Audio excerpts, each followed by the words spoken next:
screen says that we're on live. Oh, okay. And the guitarist says we're on live. Let's stand together.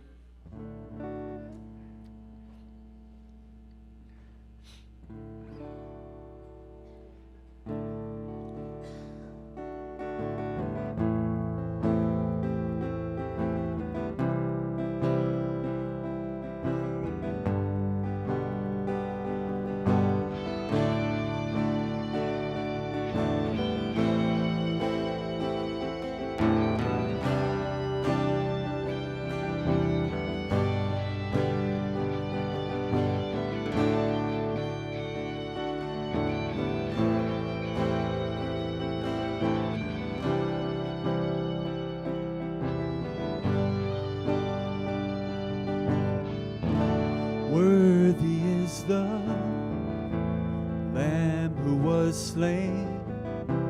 Holy, holy is He. Sing a new song to Him who sits on heaven's mercy seat. And sing it out there. Worthy is the Lamb who was slain, holy, holy is He. Sing a new song to Him who sits on heaven's mercy seat.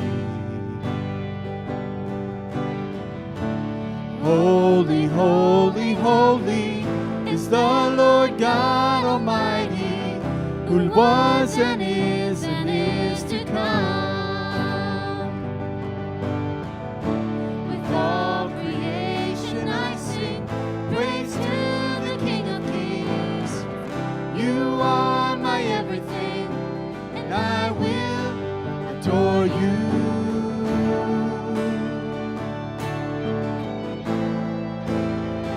I will adore you.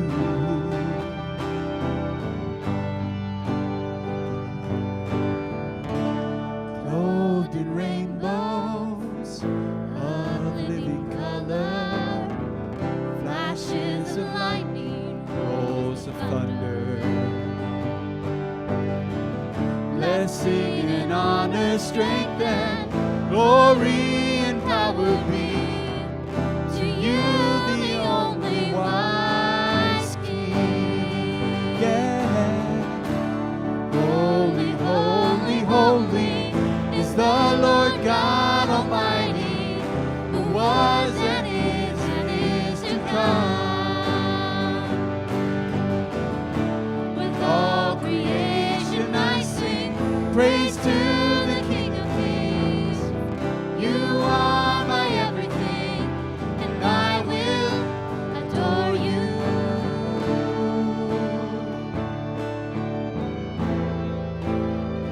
I will adore you.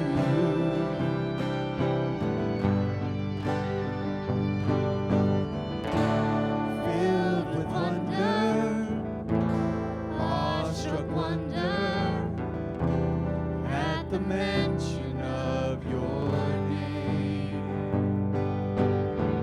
Jesus, your name is power, bread and living water, such a marvelous mystery.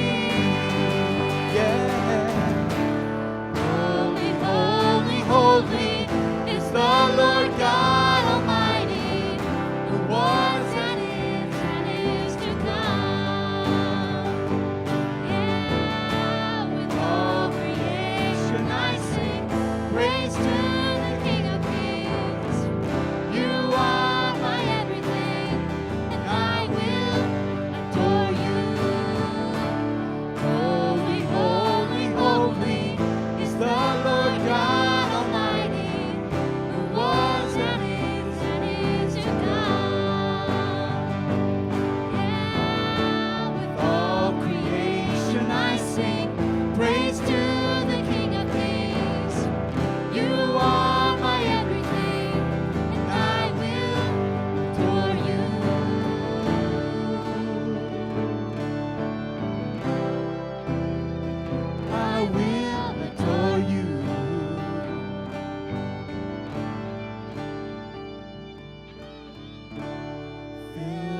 wonder, awestruck wonder, at the mention of your name.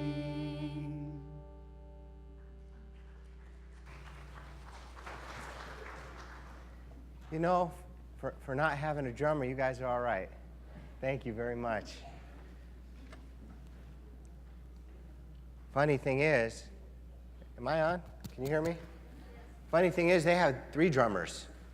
They went from 1, 2, 3. The third one was my wife, who usually plays for Beth Sar Shalom, and she's the one that came down with the flu. So I thought with 3 drummers, we'd never be drummerless. But alas. By the way, Joe, that Ricola was awesome, man.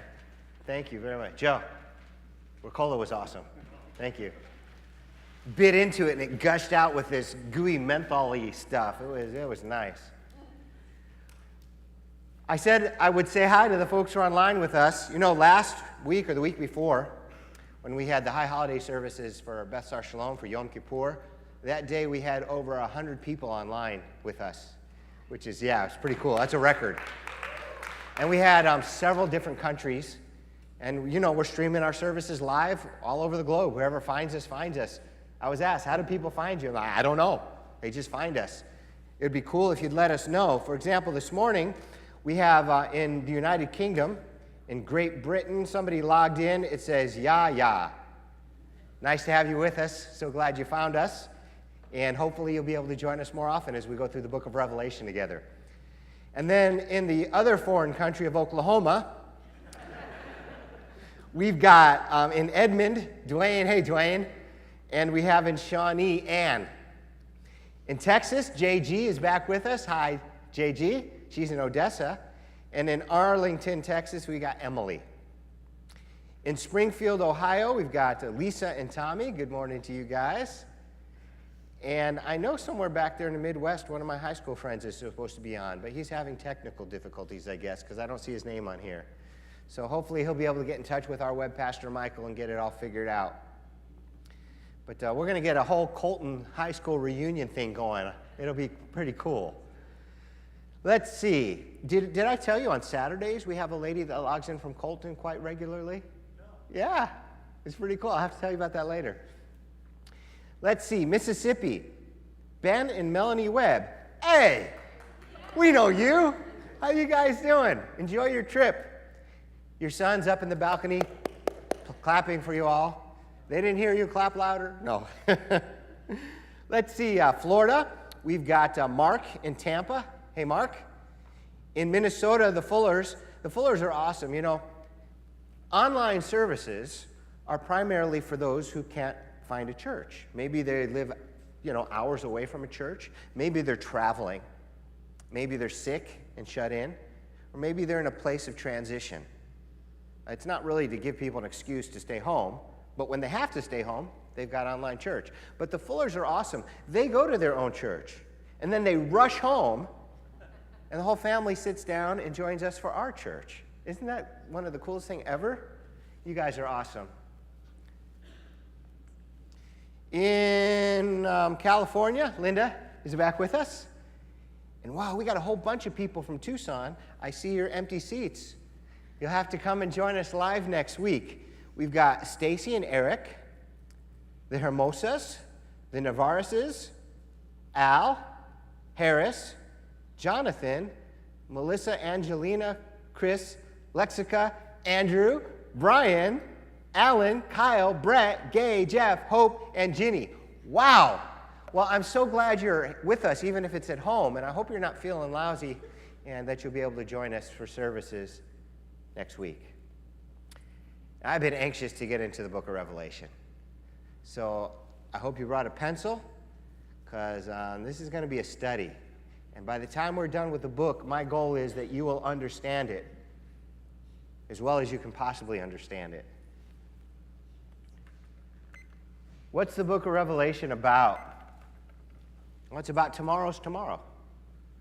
It's about the future. It's exciting. It's scary.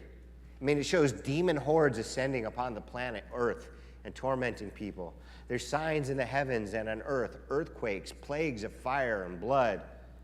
Shows cataclysmic events in the heavens and on the earth, miracles, angels, demons, catastrophes of biblical proportion. In the real sense of the word, finally we get to use it right. But it's not all that way. First 2 or 3 chapters are they're interesting, very interesting, but they're not about all that crazy, wild stuff that they make movies about. So we're going to get into it. I don't want to do what I've been doing for the last several months, just an overview and then move on to the next topic to keep up with your reading list. I want to kind of camp in the book of Revelation for a while. So we're going to be here for a while. I'm going to struggle. I'm going to work very hard to try to balance a college classroom with a practical sermon, because I really want to help you understand this book and understand how to study the Bible. So we'll get in chapter 1, verse 1. Here we go. The revelation of Jesus the Messiah, which God gave him to show his servants what must soon take place. He made it known by sending his angel to his servant John. When you first look at this passage, you can't help but want to rush through to the rest of the book and get to all the cool, interesting stuff. But I found a mystery in this very first passage that made me stop. Before we look at the mystery, though, let me write down what I did see, which was kind of interesting because you don't see this in most of the Bible. It says it's God's revelation, which he gave to Jesus. So from God the Father to God the Son. And then it says Jesus gave it to his angel. And his angel gave it to John. And John gave it to his servants. The pastors of those 7 congregations that are mentioned throughout the first 3 chapters of Revelation. That's where the first verse ends, the provenance of God's book. Divine provenance handed all the way down. And yet here we are. So it went from the servants, obviously more people copied it out, and they passed it around, and more people copied it out, and they passed it around. Finally, it got into the hands of a guy named Gutenberg, and he decided to print the Bible as the first book on a modern printing press. And since that day, the Bible has been like the best-selling book in human history. And we have the provenance right here. But that's not the mystery. Here's the mystery. It says that this book is to show his servants what must soon take place. What's so mysterious about that, Steve? This. The word soon. It was written 2,000 years ago. So in the book, in the first verse, it says, this is given so you might know what soon will take place, and it's been 2,000 years. How is that soon? And so I had to stop my studies, even though I was anxious to get into other stuff. And I thought, it's not fair to bypass this. I don't fully understand it, and I'm sure they don't either.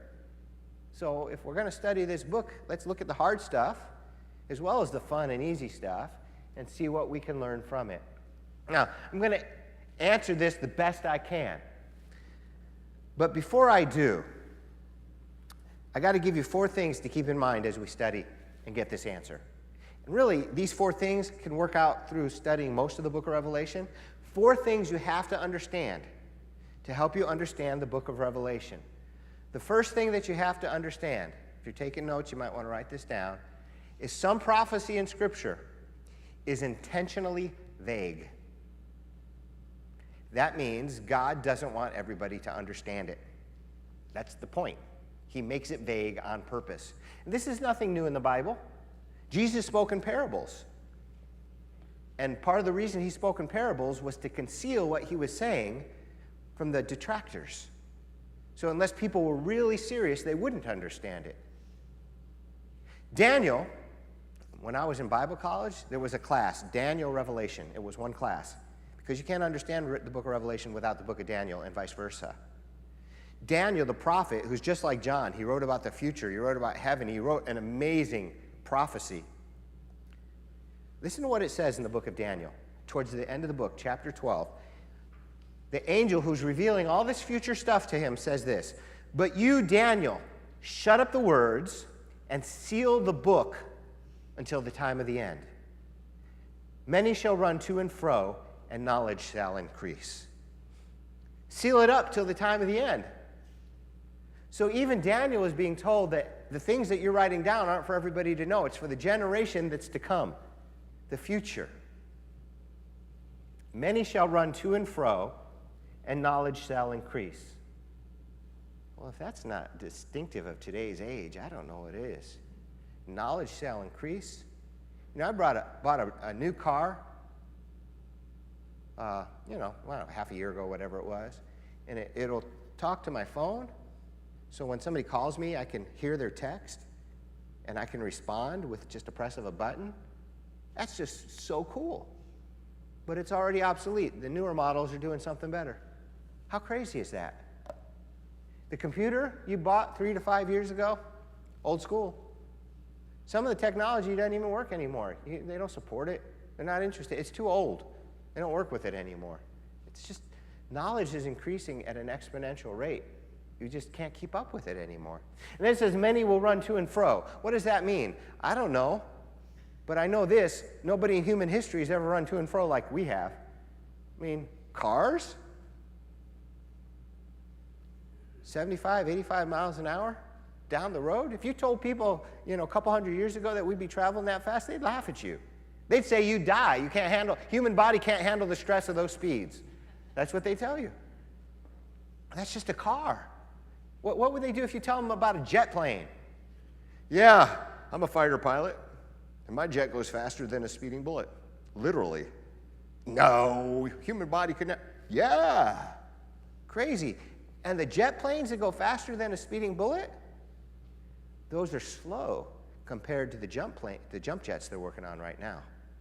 They're working on jets that'll circumnavigate the globe in like 2 hours. I mean, it's crazy. Many will run to and fro, and knowledge will increase. I'm not sure exactly what it means, but it seems to mean that. So we're getting close. Knowledge shall increase. Maybe it's knowledge about the end times. I don't know. I just know that some prophecy is intentionally vague. So as we're going through the book of Revelation, we're not going to understand it all, and we're not intended to understand it all. But we're going to study it the best we can, nevertheless. You might think, gee, that's not fair. Why didn't God give this book to me? There's parts of the Bible that you understand right now that the prophets who wrote didn't understand. So there's some stuff that was hidden from them, but it was revealed to us. We're the lucky generation. And then there's stuff hidden to us that will be revealed to the next generation. They're the lucky generation. That's how God wants it. Listen to what it says in 1 Peter. Some prophets searched hard to find out more about the way you would be saved. The Spirit of Messiah was in them and telling them how Messiah would suffer and then would be given great honor. So they searched out to find exactly who the Messiah would be and when this would happen. But they were told they were serving not themselves, but you. And their message was only for you, even though angels would like to know more about it. So the prophets were told what to write down. They wrote it down, and they didn't understand it. And so they studied, and God said, it's not for you to understand. And the angels were like, can we know? And God was like, no, it's not for you to understand either. Most of that stuff was about the messianic prophecy, about the coming of Jesus. That's old school to you. You know all about it. You can preach the gospel. You know the whole story. They were like, oh. Like you're all over. You know the virgin birth. They were like, they didn't know. God in human flesh. They didn't know that was going to happen. He's going to die for their sins, rise on the third day, and Gentiles could believe and be saved. No. They didn't know all that stuff. You know all that stuff. So what God hid from them, he revealed to us. And what he's hiding from us, he's going to reveal to this generation. For all I know, maybe us, but not yet. So the first thing you need to understand as we study the book of Revelation is that some prophecy is intentionally vague. The second thing you need to understand is sometimes things are lost in translation. Koine Greek, the language that the New Testament was written in, was a lost language for many years. It was rediscovered. Scholars know it very well, but they don't know it perfectly. And even if they know it perfectly, taking something from one language into another is not always easy. And sometimes it's not even possible. And so there are certain phrases or expressions or tenses that don't even occur in the English language. So how do you translate it into English? Well, you're stuck. You got to just come up with something that approximates it. And I think that's what we have going on here, which we'll talk about in more detail in a couple moments. But I introduced this to you a couple weeks ago. I was talking to you about the name of the top of the Ark of the Covenant. I said there's no English word for it. It has the word atonement in it, kippur, but that's not the word, it's a kippurit. And that's what I called it because there is no English word for it. This too is very similar to that. So the first thing, sometimes prophecy, or prophecy in general, is intentionally vague. Number two, sometimes things are lost in the translation. Three, this is the third thing you need to understand when you're studying the book of Revelation. When the Bible speaks about the future, there are at least three futures to consider. Any Doctor Who fans in the house? Three futures. And so when it's saying something about the future, you have to stop and ask, which future is it talking about? What do you mean, three futures, Steve?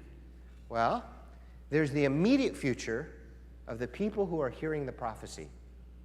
So John wrote to 7 congregational leaders in Asia Minor 2,000 years ago. And what he wrote was about their future. But some of it was their immediate future, things that they would see fulfilled in their lifetime or their children's lifetime. But some of the stuff was about the distant future. So the first future is the immediate future. And by the way, 2,000 years ago, this was written to a group of people. It's our past. Their future, our past. How's that for a head trip? So you're reading something that says it's talking about the future, but you got to ask, whose future? Their future or my future? And since there's 2,000 years in between, it could have been their future 1,000 years, but still been somebody else's future 1,000 years, and still our past 1,000 years. So here's the three futures. The immediate future of those who this is written to, that's the first. The distant future of those who it's written to, that's the second. And our future, that's the third, which of course would have been their distant future. You with me so far?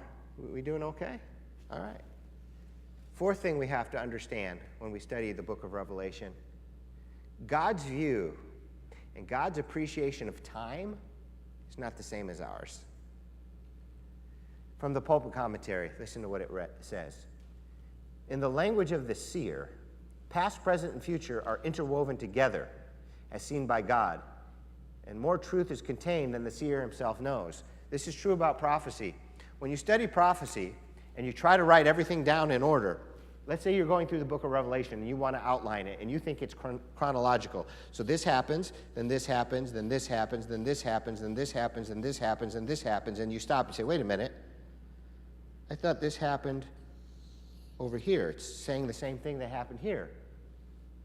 You're right, it does. And then this happens and this happens. Wait a minute, this thing over here is over here. That's right. You got that right. And then this happens. Whoa, wait a minute. I thought that happened way over here, back in Genesis. You're right, it does. It's all kind of, for the Doctor Who fans, timey-wimey. Doesn't make sense from our frame of reference. And God just lays it all out, and we're like, ah. Not only that, but Peter says this, don't forget this one thing. My dear friends, with the Lord, a day is like 1,000 years. And 1,000 years is like a day. You know, we have life like that. You ask any parent about their kids, and they'll say, oh, the time went so fast. You ask the kids, and they're like, it took forever to get out of the house. You know? Bible says life is but a vapor. Well, as you're going through your unemployment and your medical problems and your difficulties, you're thinking it's not a vapor at all. But when you're on your deathbed and you know you've got a few moments left, it goes pretty fast. And then you look back and say, man, that was fast. That was just yesterday. It's already Thanksgiving. Didn't that just happen? Time is funny. And with God, 1,000 years is a day, and a day is 1,000 years. So this guy's listening to his pastor preach on Peter. Pastor says, a day with the Lord is 1,000 years? Yeah. I wonder if it's the same with money. Would you pray for me that I can get $1? So the pastor said, "No, that's a silly prayer, but okay."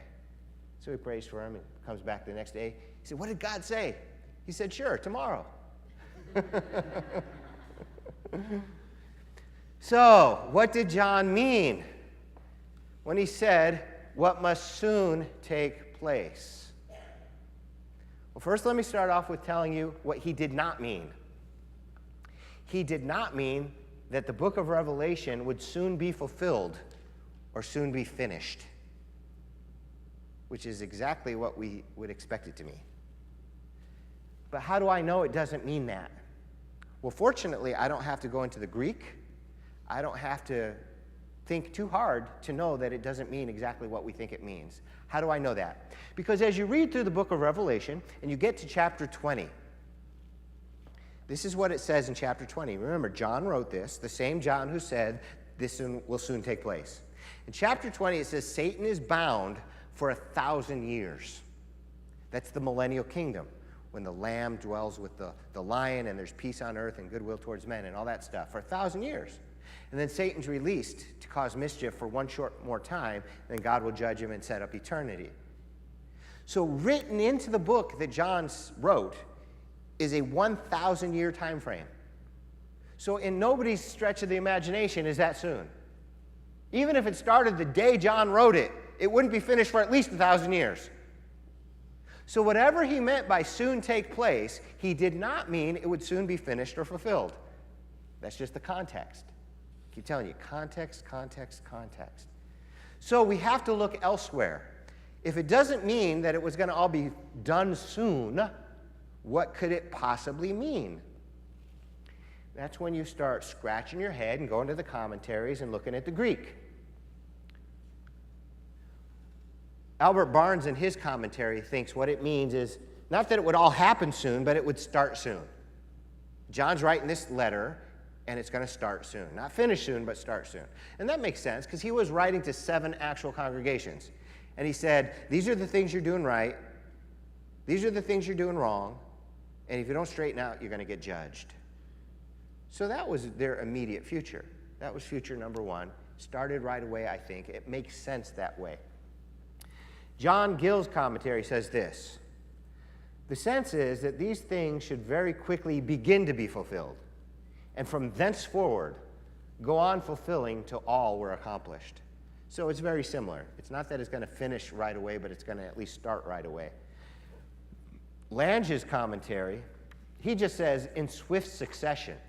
He's just talking about how it's going to click off when it happens, not that it's necessarily going to be finished right away.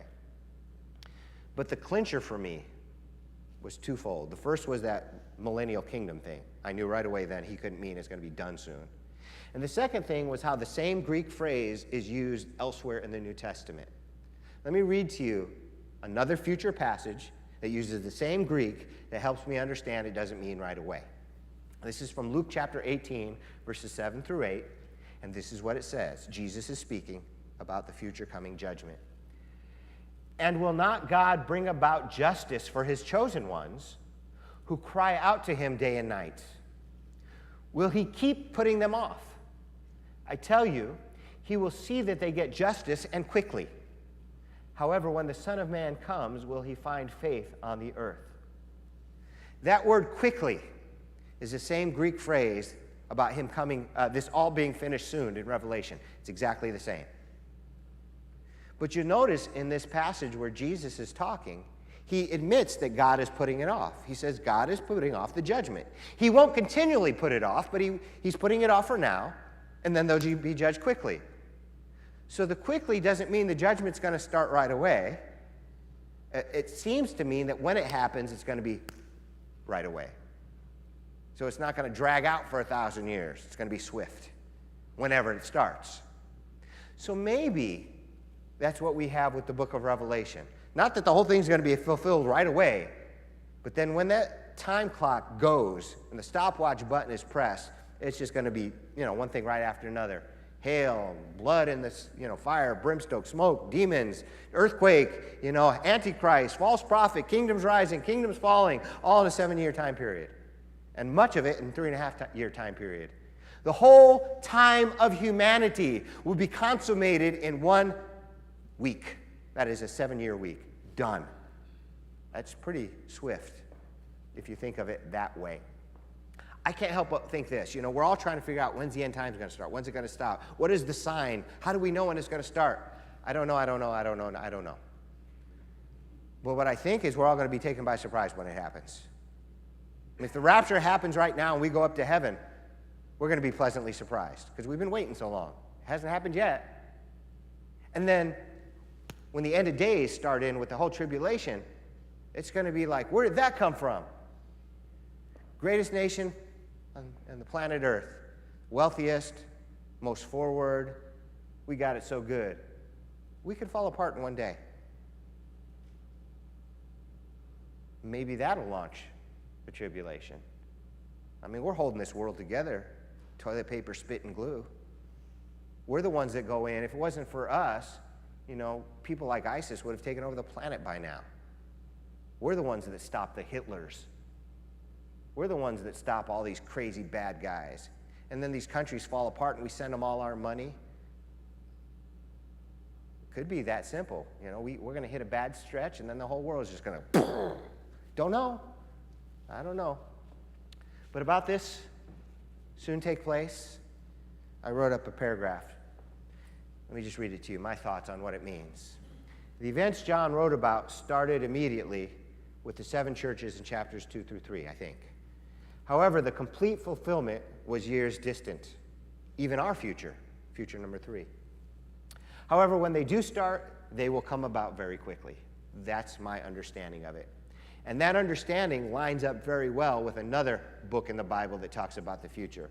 1 Thessalonians 5, 2 and 3 says this: "You yourselves know perfectly that the day of the Lord so comes as a thief in the night.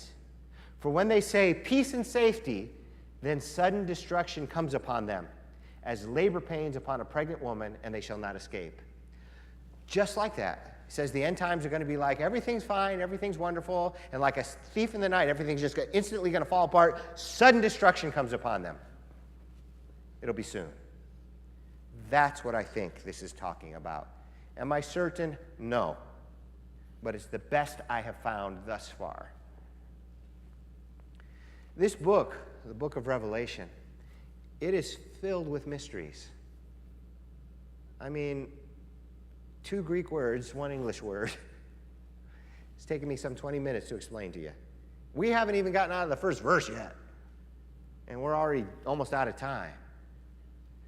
I can't give this amount of detail to every verse. I guess the one good thing would come from that, Jesus would probably be back before I finished. I do want to get through the book.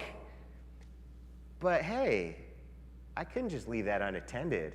That was significant, at least it was to me. So I want you to understand that the Word of God is trustworthy. Sometimes it says something that doesn't seem right because we don't understand what it's trying to say, not because it isn't right.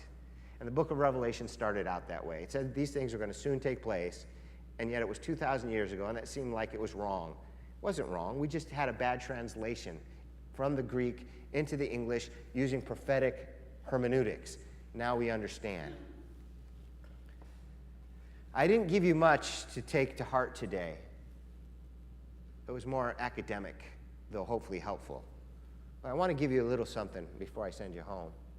Even though it's been a long time since Jesus was here and since he promised to return, he wants us to know he has not forgotten us. He's going to wrap up things in due time, quickly. Listen to what he said to the Apostle Peter. Or actually, he had Peter write this in an epistle for us. "In the last days, some people won't think about anything except their own selfish desires. They'll make fun of you. And they'll say, 'Didn't your Lord promise to come back?' Yet the first leaders have already died. The world hasn't changed a bit." They'll say this because they want to forget that long ago the heavens and the earth were made at God's command. And the earth came out of water and was made from water. Later it was destroyed by the waters of a mighty flood. But God has commanded the present heavens and earth to remain until the day of judgment. They will be set on fire, and ungodly people will be destroyed. My dear friends, don't forget that for the Lord, one day is the same as 1,000 years, and 1,000 years is the same as one day. The Lord is not slow about keeping his promises, as some people think. In fact, God is patient because he wants everyone to turn from their sin and no one to be lost. The day of the Lord's return will surprise us. So I guess what I want to send you home with is don't lose heart. Jesus is coming. And there's only one reason he's put it off, because he's not anxious to judge anybody. Now that's the loving God I know about. He keeps putting it off, because when it happens, it's going to be severe. Worst trauma the world and its people have ever seen, and the end of all hope. And he's just not in any rush to make that happen. So as anxious as I am to see him, I guess I'm not anxious for him to do that either, because I know a lot of people who don't believe in him, and I don't want to see them hardened and judged. So we'll just keep waiting. Let Jesus put it off as long as he wants, because I'm going to die sooner or later, and then I'll see him anyway, so it's all good. Please join me in prayer.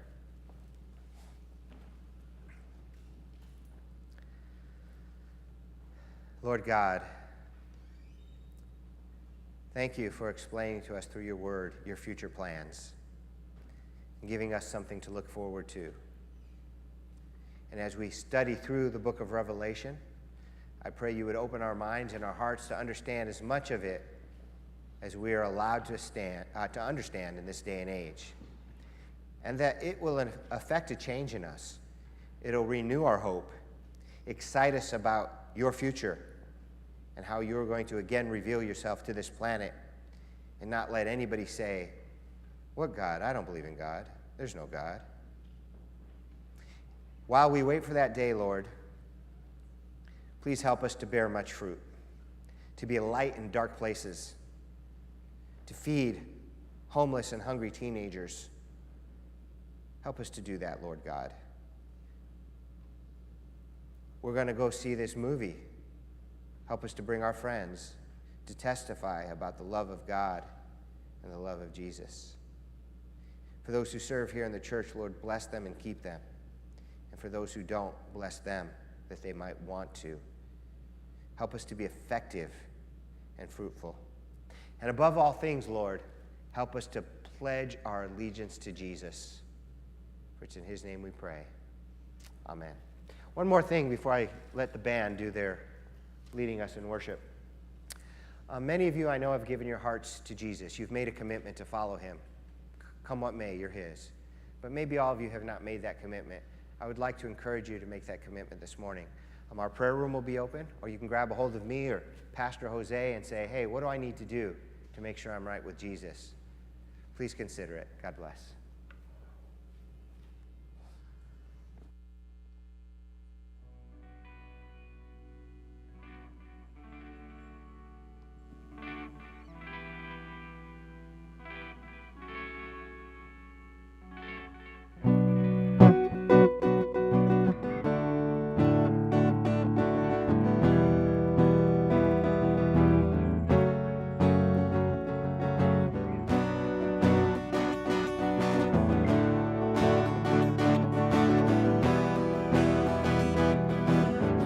Stand together. I see the King of Glory coming on the clouds with fire. The whole earth shakes, the whole earth shakes. I see his love and mercy washing over all our sin. The people sing, Hosanna, Hosanna, Hosanna in the highest. Hosanna, Hosanna, Hosanna in the highest.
Hosanna in the highest.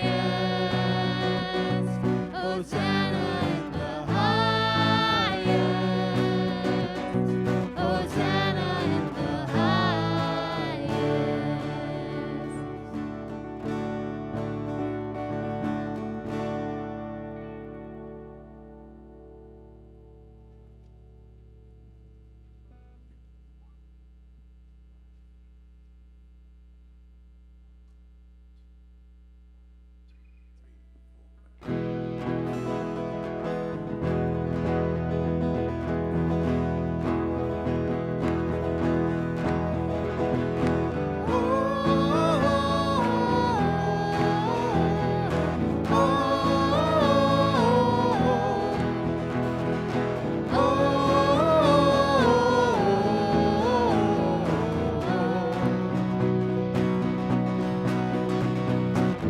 Here in this worn and weary land, where many a dream has died,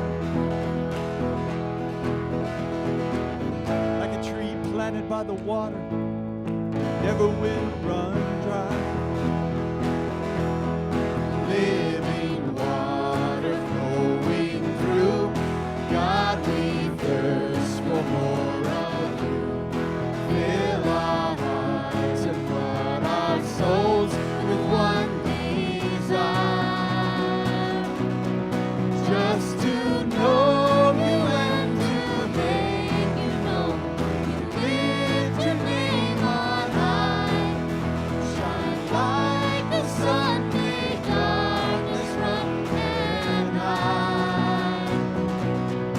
We know we were made for so much more than ordinary lives. It's time for us to more than just survive. We were made to thrive. Oh,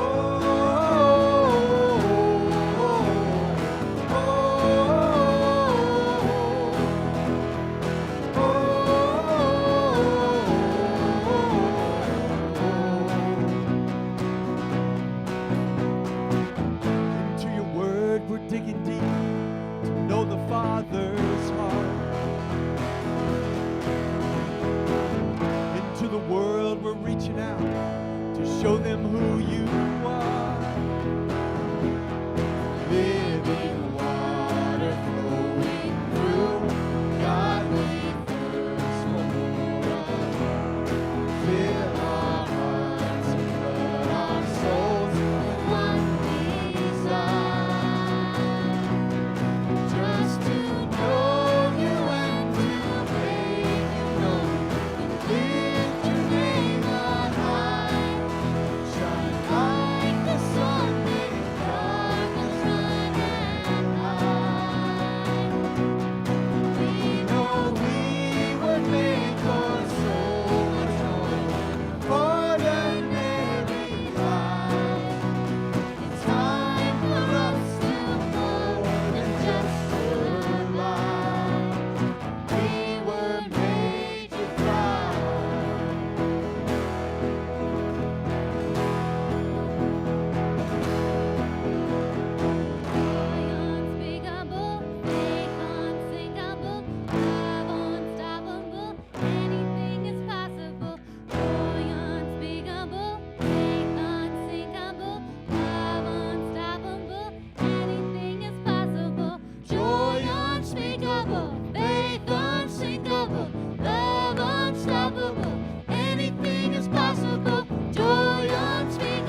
If you're new with us, we'd very much appreciate you filling out one of these cards here.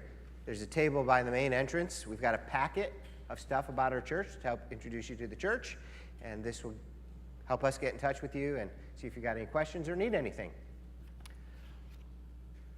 We've got a tabernacle, a sukkah, a booth set up on the backside of the bistro for the Festival of Tabernacles. Book of Life can use it, as well as Beth Sar Shalom. So if you don't have any plans this week for your lunch, you might want to grab your picnic and head on over there during office hours. I'm sure somebody will be happy to let you in. Hope you have an amazing week. God bless you hard. See you Wednesday night. You're dismissed.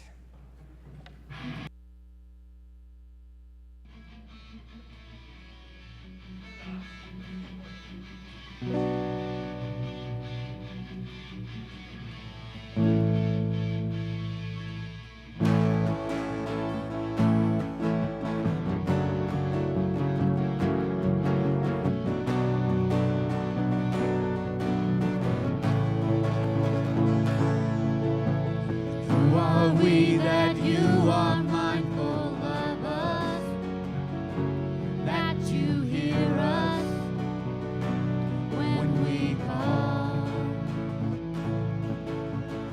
Is it true that you are thinking of us, that you love us? It's amazing